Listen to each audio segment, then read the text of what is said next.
The moon has a secret, one that could power Earth for 1,000 years. This isn't sci-fi anymore. As of January 2026, the gold rush is here. Deep in the lunar dust lies Helium-3, the rarest fuel in the galaxy.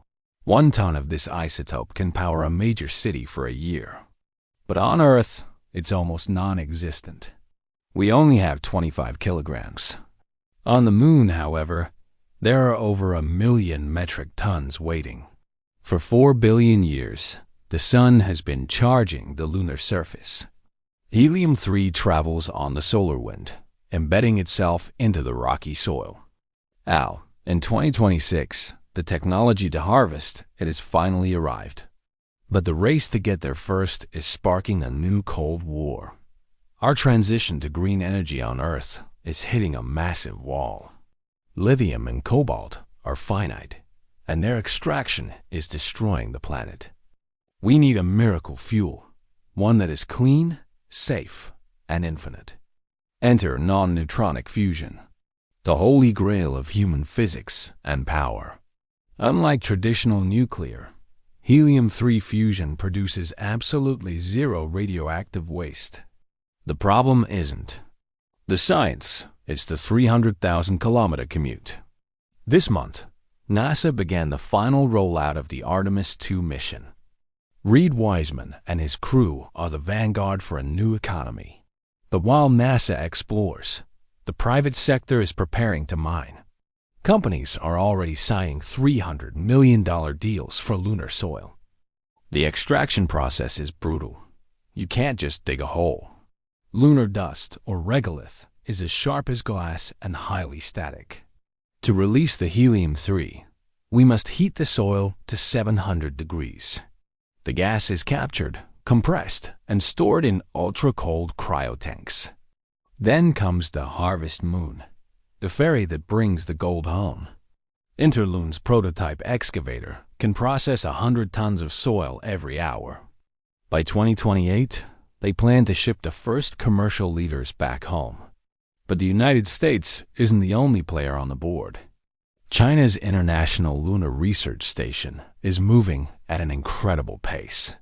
They are training astronauts in caves today to live underground tomorrow. The goal?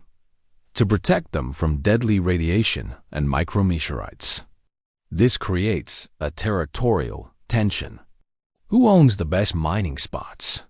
The Artemis Accords say no one, but safety zones say otherwise. If a colony sets up a zone, others are effectively locked out. It's a race for the South Pole, the only place with water ice. Water is the oil that lets us build the gas station for helium. Without local water, mining Helium-3 becomes too expensive to survive. This is why the 2026 missions are the most critical in history. At CES 2026, we saw the final piece of the puzzle, fusion. Commonwealth Fusion Systems just installed the first magnets for their reactor. These magnets create a bottle of light hotter than the sun. By 2027, this machine will produce more energy than it consumes. Once we have the reactor, the demand for Helium-3 will skyrocket. We are talking about electricity so cheap, it's practically free. No more carbon, no more resource wars, no more energy poverty. But there is a dark side to the lunar gold rush.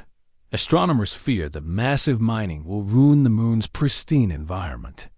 The very thing that makes the moon beautiful is its untouched history. Are we about to turn our only satellite into an industrial wasteland? Or is this the price we must pay to save the Earth? In 2026, we are the generation that makes that choice. The decisions made in boardrooms this week will echo for centuries. The moon is no longer a destination, it's a foundation. A stepping stone to Mars, the asteroids, and the deep stars.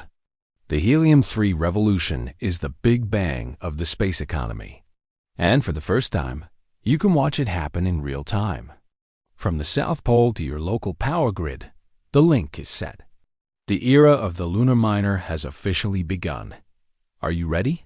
Subscribe to stay at the front line of the 2026 energy transition. The future is up there. And it's closer than you think.